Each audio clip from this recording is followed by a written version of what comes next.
Hi everyone, आज का episode पहले से ज्यादा इंटरेस्टिंग होने वाला है, इसीलिए मेरे साथ एंड तक जुड़े रहिए। लास्ट एपिसोड में हमने देखा था चैंगसेन ने लुओ को डेमन से बचाया था। लुओ ने स्टेट रिलीजियस एकेडमी को ज्वाइन कर लिया था और टियान हाई फैमिली के यंग मास्टर चैंगसेन से फाइट करके अपना गुस्सा उतारना चाहते थे। अगर आप प्रीवियस एपिसोड देखना चाहते हैं तो डिस्क्रिप्शन में लिंक है। तो आज का एपिसोड स्टार्टिंग होता है टियान एकेडमी के बिल्डिंग जिया पर, जहाँ पर काफी सारे एकेडमी के डिसाइपल्स आ रहे थे। तभी वहाँ पर हम चैंगसेन और लुओ को भी आते हुए देखते हैं। उन सारे एकेडमी के डिसाइपल्स के स्वागत करने के लिए बहुत ही डिलीशियस और ब्यूटीफुल डिनर का इंतजाम किया गया था। देन चैंगसेन और लुओ के सामने एक एकेडमी के डिसाइपल्स आ जाते हैं। उनमें से एक डिसाइपल कहता है, यहाँ पर तो सिर्फ फेमस एकेडमी ही आ सकते हैं, तो फिर तुम्हारा एकेडमी कौन सा है? चैंगसेन तुरंत ही जवाब देता है कि मैं स्टेट रिलीजियस एकेडमी से आया हूँ। ये सुनकर सब हैरान हो जाते हैं। वही डिसाइपल फिर से कहता है, वो एकेडमी तो बर्बाद हो चुका है। मैंने सुना था कोई बेवकूफ यहाँ पर ज्वाइन करने के लिए आ रहा है, जिसने अभी तक अपनी कल्टीवेशन स्टार्ट नहीं किया है। क्या वो तुम हो? तुम जरा ध्यान से इस लिस्ट को देखो, क्या यहाँ पर कहीं भी तुम्हारे एकेडमी का नाम लिखा गया है? चैंगसेन अपनी नॉलेज से सुनाने लगता है, स्टेट रिलीजियस एकेडमी को एम्परर ने बड़े मान से बनाया था।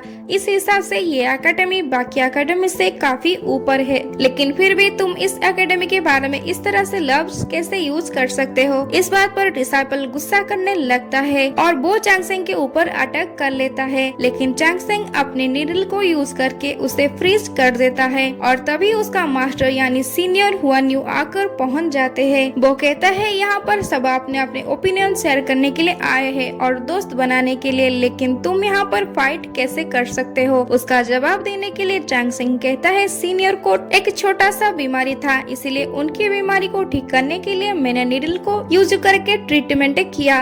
और उस डिसाइपल से पूछता है, क्या तुम्हारा ब्लड फ्लो ठीक हो गया है? डिसाइपल कहता है, हाँ, मैं अब पहले से ज्यादा बेहतर महसूस कर रहा हूँ। वहाँ पर बैठा हुआ एक बंदा ये देखकर खुश हो जाता है। हुआन गु कहता है, क्या बकवास है? और फिर वो लुओ को कहती है कि तुम इस बेचारे के साथ क्यों हो? लुओ कहती है, तुम कौन होते हो मुझे ये पूछने वाले? हुआन यू कहता है, शायद तुम मुझे नहीं जानते होंगे, लेकिन हम एक ही जगह से पढ़ाई करके आए हैं। मैं तुम्हारे पीछे ही बैठा करता था, लेकिन शायद तुमने मुझे कभी नोटिस ही नहीं किया होगा। अच्छा होगा कि तुम हमारी एकेडमी को ज्वाइन कर लो। और वो भी धीरे धीरे से लुओ की तरफ बढ़ने लगता है और लुओ पीछे पीछे जाकर चैंगसेन के पीछे खड़ा हो जाती है और कहती है, मैं स्टेट रिलीजियस एकेडमी का एक डिसाइपल हूँ। हुआन यू कहता है, शायद इसी लड़के ने तुम्हें ये करने पर मजबूर किया होगा, लेकिन मैं तुम्हारे साथ खड़ा हूँ। अब चैंगसेन सामने आ जाता है और कहता है, तुम मेरी डिसाइपल को परेशान नहीं कर सकते हो। ये सुनकर हुआन यू चिढ़ जाता है और कहता है कि सब एकेडमी यहाँ पर इंपीरियल कोर्ट एग्जाम की रिहर्सल के लिए आए हैं। सारे फेमस एकेडमी अपना अपना ओपिनियन शेयर भी करेंगे। वो लुओ से कहती है, चैंगसेन इतना क्वालिफाइड नहीं है कि तुम्हारा मास्टर बन सके, इसलिए तुम चाहो तो वापस आकर हमारी एकेडमी को ज्वाइन कर सकते हो। तभी डायरेक्टर माओ क्यों वहाँ पर आ जाते हैं। वो कहते हैं, पिछले रीति रिवाज के हिसाब से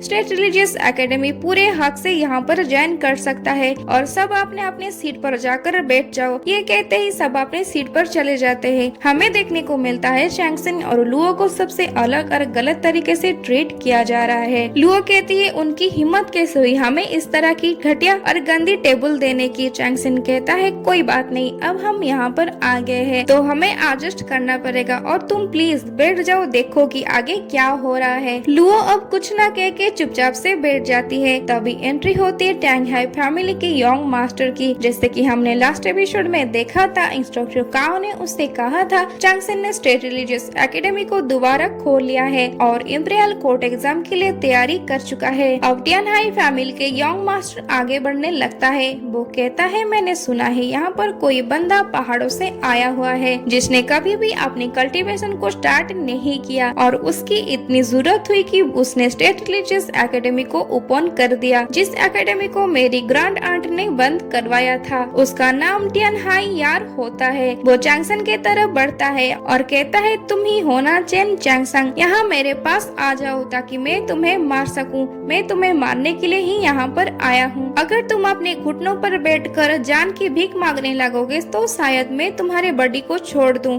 इस बात पर गुस्सा होकर लुओ खड़ी हो जाती है और कहती है, यहाँ पर फेमस एकेडमिस्ट अपना ओपिनियन शेयर करने के लिए आए हैं। टियान हाई फैमिली का यहाँ पर कोई काम नहीं है। टियान हाई यार कहता है, पूरे सेंडू में टियान हाई फैमिली का राज चलता है। वहाँ पर बैठे हुए सारे लोग हैरान हो जाते हैं। वो सोचते हैं, ये लड़की आखिर है कौन जो टियान हाई फैमिली के साथ पंगा ले रही है। लुओ फिर कहती है, तुम्हें क्या लगता है तुम हॉली इम्प्रेस के भतीजे होने के नाते कोई तुमसे कुछ नहीं कहेगा। अब चांग सेन खड़ा हो जाता है और कहता है, यानी कि ग्रेट जो की हालत पूरी तरह से खराब हो चुका है। ऐसा मैंने तो कभी नहीं सोचा था। वहाँ पर बैठा हुआ एक बंदा जोर जोर से हंसने लगता है। टियान हाई यार उससे कहता है, तुम्हारे हंसने की क्या वजह है, मुझे भी जरा बताओ, मैं भी तुम्हें ज्वाइन करना चाहती हूँ। वो बंदा अब खड़ा हो जाता है और कहता है, मैं तो इस ट्रेडिशनल पर हंस रही हूँ क्योंकि मुझे ऐसा लगता था कि ये सबसे अच्छा ट्रेडिशनल है और यहाँ पर कोई ऐसे बिन बुलाए नहीं आ पाएगा, लेकिन तुम यहाँ पर आकर ट्रबल क्रिएट कर रहे हो और तुम्हें कोई रोक भी नहीं रहा है। टियान हाई यार अपनी अटैक को तैयार कर लेता है और कहता है, अगर मैं तुम्हारी यहीं पर जान ले लूं, क्या तुम फिर भी हंस पाओगे? और वो अपना अटैक कर ही लेता है, लेकिन वो बंदा यानी स्वानन पो खुद को डिफेंड कर लेता है। उसकी एकेडमी के डिसाइपल्स उसे कहते हैं, अभी घुटनों पर बैठकर उससे माफी मांगो क्योंकि वो टियान हाई फैमिली से है और हम उसके साथ पंगा नहीं ले सकते हैं। लेकिन सुयन पो कहता है, मैं जाइजिंग एकेडमी को ज्वाइन किया है क्योंकि इसके पास स्ट्रॉन्ग स्पिरिट है, इसीलिए मैं किसी से नहीं डरता हूँ और मैं माफी नहीं मांगूंगा। अब चांग सेन उसके सामने आ जाता है, कहता है कि आपका शुक्रिया, लेकिन वो हॉली इम्प्रेस की भतीजा है, इसलिए आप खुद के लिए ट्रबल क्रिएट मत करे। सुयन पो कहता है, मैं रेड रिवर माउंटेन से आया हूँ और माउंटेन के लोग कभी भी परेशानियों से नहीं डरते हैं। चांग सेन कहता है, मैं भी माउंटेन से आया हूँ। टियान हाई यार कहता है, माउंटेन से आए हुए तुम दोनों को मैं माउंटेन के नीचे ही दफना दूंगा। सुयन पो कहता है, घबराने की कोई बात नहीं है, मैं यहाँ तुम लोगों के साथ हूँ। तुम्हारे पास कल्टीवेशन नहीं है, इसीलिए मुझे उसे फाइट करने दो। और वो उसी वक्त मैदान पर उतर जाता है। उसे देखकर टियान हाई यार कहता है, तुम्हारे जैसे लोगों की हड्डियाँ तोड़ना मुझे बहुत पसंद है और उस पर आटा कर देता है।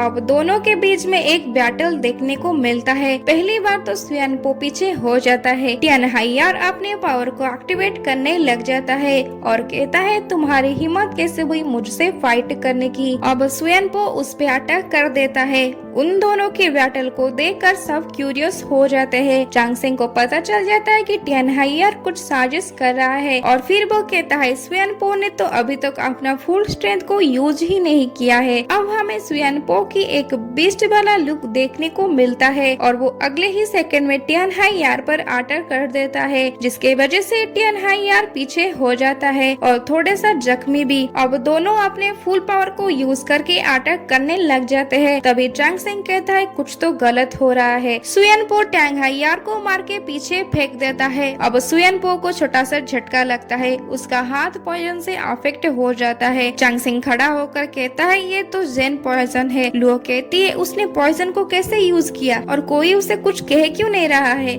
चांग सेन कहता है, टियान हाई यार इस पॉइजन को यूज नहीं कर सकता है क्योंकि फाइट के बीच में इस पॉइजन को यूज करने का मतलब है एक बड़ा जुर्म होता है। लेकिन यहाँ पर तो टियान हाई यार ना रुककर उस पे अटैक करता ही रहता है क्योंकि सुयन पो जख्मी हो चुका था। जब टियान हाई यार सुयन पो को लास्ट अटैक करने वाला होता है तभी अचानक से उस पे लुओ अटैक कर देती है और चांग सेन सुयन पो को लेकर थोड़ा दूर हो जाता है। सुयन पो की बॉडी में पॉइजन फैलने से पहले ही चांग सेन नीडल को यूज करके ट्रीटमेंट करने लग जाता है। जैसे कि हमें पिछले एपिसोड से पता चल चुका है, चांग सेन सीनिंग में मेडिसिन के बारे में पढ़ाई कर चुका है, इसीलिए वो पॉइजन को घटाने के लिए नीडल का यूज करने लगता है और कहता है, सुयन पो को ठीक होने में काफी टाइम लगेगा। टियान हाई यार कहता है, कोई भी मेरे पॉइजन को क्योर नहीं कर सकता है। क्या तुम्हें सच में लगता है कि तुम उसे ठीक कर सकते हो? ये करके तुम सिर्फ अपनी बेइज्जती करवा रहे हो। लुओ कहती है, अगर मेरे मास्टर ने कहा है तो वो सुयन पो को ठीक कर सकते हैं। टियान हाई यार कहता है, तुम बहुत ही ब्यूटीफुल हो, मैं पहले तुम्हारे साथ फाइट करूंगा,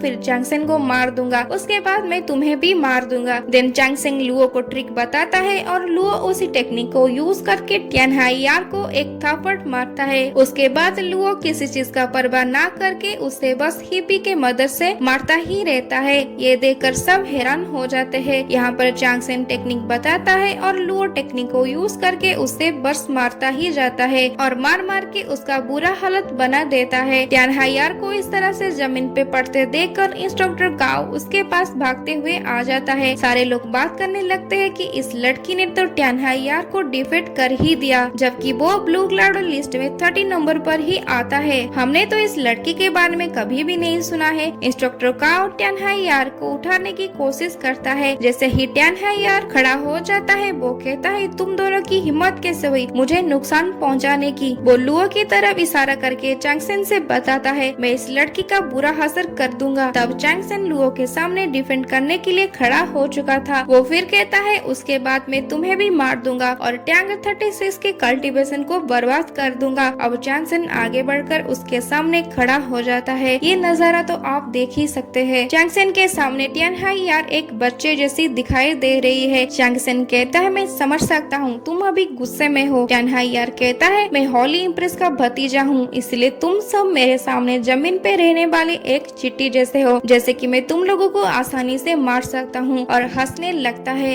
इस बात पर चांगसेन अपने गुस्से को कंट्रोल नहीं कर पाता है। वो एक ही बार में टियानहाइयार का बुरा हालत बना देता है। ये देखकर सारे एल्डर्स और मास्टर्स बस देखते ही रह जाते हैं। चांगसेन कहता है, तुम दो चीज में गलत हो, एक जो मैं बिना कल्टीवेशन के हूँ और दूसरा अगर तुमने मेरे डिसाइपल और मेरे फ्रेंड को नुकसान पहुँचाने की कोशिश की तो मैं पहली फुर्सत में तुम्हें मार दूंगा। ये कहते वक्त ही वो अपना कल्टीवेशन को यूज करके एक सिंगल अटैक से टियानहाइयार की कल्टीवेशन को ब्रेक कर देता है। ये देखकर इंस्ट्रक्टर काओ उसके पास भागते हुए जाते हैं। वो चांगसेन से कहता है, तुम्हारी हिम्मत कैसे हुई टियानहाइयार की कल्टीवेशन डिस्ट्रॉय करने की, और वो गार्ड को बुलाते हैं ताकि वो लोग चांगसेन और लुओ को अरेस्ट कर सके। लेकिन डायरेक्टर सिपाहियों को रोक देते हैं और आउटसाइडर की यहाँ पर अलाउ नहीं है। फिर वो इंस्ट्रक्टर काओ से कहते हैं, अगर तुमने टियानहाइयार को सपोर्ट किया तो अच्छा नहीं होगा। चांगसेन ने कोई गलती नहीं किया है, असली गलती तो टियानहाइयार ने किया है और टियानहाइयार की कोई हक नहीं है कि वो हमारे काम में दखल अंदाज करे। टियानहाइयार यहाँ पर अपनी मर्जी से आया था और आकर मेरे डिसाइपल को नुकसान पहुँचाया, और फाइट के दौरान उसने गलत ट्रिक भी यूज किया जो कि उसका एक अपराध माना जाता है। फिर वो इंस्ट्रक्टर काओ से कहते हैं, तुम्हें क्या लगता है इतने सारे गलतियों को कौन नजरअंदाज कर सकता है? टियानहाइयार के खिलाफ मैं गवाही देने के लिए तैयार हूँ। अगर तुमने भी उसका साथ दिया तो मैं तुम्हारे खिलाफ भी गवाही दे दूंगा। इंस्ट्रक्टर काओ कहता है, मैं तो सिर्फ इस मामले को संभालने की कोशिश कर रहा था। डायरेक्टर कहते हैं, उसकी मैजेस्टी ये सब कुछ देख नहीं पाएंगे। उसे पता है कि स्ट्रेट रिलीजियस एकेडमी किस तरह से ओपन हुआ है, पता चलना चाहिए कि ये सब किसके वजह से हुआ है, और वो वहाँ से चले जाते हैं। अब चांगसेन हमें कहता है, उस रात किंग टेंग बैंकेट ऐसे ही खत्म हो गया था। स्ट्रेट रिलीजियस एकेडमी लिस्ट में फिर से शामिल हो गया और इंपीरियल कोर्ट एग्जाम में भी एंट्री ले लिया, लेकिन कोई भी खुश नहीं था। ऐसा लगता था कि सब कुछ हमारी ही गलती है, लेकिन किसी को भी परवाह नहीं था कि कुछ लोग माउंटेन से आए हुए हैं। तभी सुयानपो का आंखें खुलता है। वो देखता है उसकी एकेडमी के डिसाइपल्स वहीं उसे छोड़कर चले जाते हैं। वो उन लोगों को बुलाने की कोशिश करता है, लेकिन वो डिसाइपल्स उसके बात नहीं सुनते हैं और चले जाते हैं। सुयानपो वहीं पर बैठ जाता है। वो कहता है, मुझे पता था कि ये लोग मेरा साथ कभी भी नहीं देंगे। उन लोगों को डर लगता है कहीं मेरी वजह से एकेडमी बर्बाद न हो जाए, क्योंकि मैंने टियानहाई फैमिली के साथ पंगा ले लिया है। चांगसेन कहता है, तो फिर तुम्हारा आगे का प्लान क्या है? सुयानपो कहता है, मेरे विलेजर्स ने पैसे इकट्ठे करके मुझे सेंडू में भेजा था ताकि मैं अपनी पढ़ाई कर सकूं, और मुझे वापस जाके उन लोगों के पैसे भी वापस करना है। मुझे सरवाइव करने के लिए कई बार झाड़ू पोछे के साथ साथ बर्तन भी धोने पड़े थे ताकि मैं पैसा इकट्ठा कर सकूं। लुओ कहती है, अगर तुम इतनी मुश्किल से सेंडू में आए हो और तुम्हारे पास यहाँ पर और कोई घर भी नहीं है, तो फिर तुम हमारे साथ स्टेट रिलीजियस एकेडमी ज्वाइन कर सकते हो और इंपीरियल कोर्ट एग्जाम भी ज्वाइन कर सकते हो। चांगसेन कहता है, हमारे पास एक बर्बाद हुआ एकेडमी है, लेकिन अगर तुम चाहो तो हमें ज्वाइन कर सकती हो, वो तुम्हारे माउंटेन जैसा ही है। लुओ जोर जोर से चिल्लाते हुए कहती है कि अब हम 3 डिसाइपल हो चुके हैं। Next scene state religious academy पर आ जाता है, जहाँ पर वो तीनों डिनर को एंजॉय करते हैं। लुओ सुयानपो को एकेडमी ज्वाइन करने के लिए कंग्रेचुलेट करती है। सुयानपो कहती है, यहाँ पर ज्वाइन के बाद कोई रूल है क्या? लुओ कहती है मास्टर जो कहेंगे वही रूल होगा। सुयनपो कहती है यहाँ पर तो डायरेक्टर और मास्टर दिखाई नहीं दे रहे हैं। लुओ कहती है यहाँ का डायरेक्टर, टीचर और डिसाइपल मास्टर चेन चैंगसेंग ही है, इसीलिए स्टेट रिलीजियस एकेडमी का मतलब ही है मास्टर चेन चैंगसेंग। सुयनपो कहती है तो मुझे मास्टर से सब कुछ सीखना होगा। लुओ कहती है मैं भी तुम्हें कुछ सिखा सकती हूँ क्योंकि वो मेरे मास्टर है और तुम्हारे ग्रैंड मास्टर। तभी एंट्री होती है टैंग 36। वो कहता है चैंगसेन, मैंने सुना कि तुमने टियानहाई यार की कल्टीवेशन को डिस्ट्रॉय कर दिया है, इसके लिए सेलिब्रेशन तो बनता है। सुयनपो को देखकर वो कहता है क्या ये तुम्हारा न्यू स्टूडेंट है? देन चैंगसेन एक दूसरे का इंट्रोडक्शन करवाती है और वो चारों बैठकर डिनर को एंजॉय करने लगते हैं। चैंगसेन कहता है मैंने तुम्हें किंग टेंग बैंकेट में कहीं पर भी नहीं देखा। टैंग 36 कहता है ओल्ड एल्डर्स ने मुझे पूरी रात लॉकर में बंद करके रखा था ताकि मैं प्रॉब्लम क्रिएट ना कर सकूं। फिर वो कहता है मेरे पास एक बुरा खबर है, कल रात वुयंग पैलेस में ग्रैंड सेलिब्रेशन ऑर्गेनाइज किया गया है जहां पर स्वार्ड सेट की माउंट ली आएंगे डिविन जनरल के पास क्योंकि उनके रिश्ता होने वाला है तुम्हारी मंगेतर सू योरोंग से। नेक्स्ट सीन में हम देखते हैं वुयंग पैलेस को जहां पर बड़ी सेलिब्रेशन चल रहा था और हम सू योरोंग की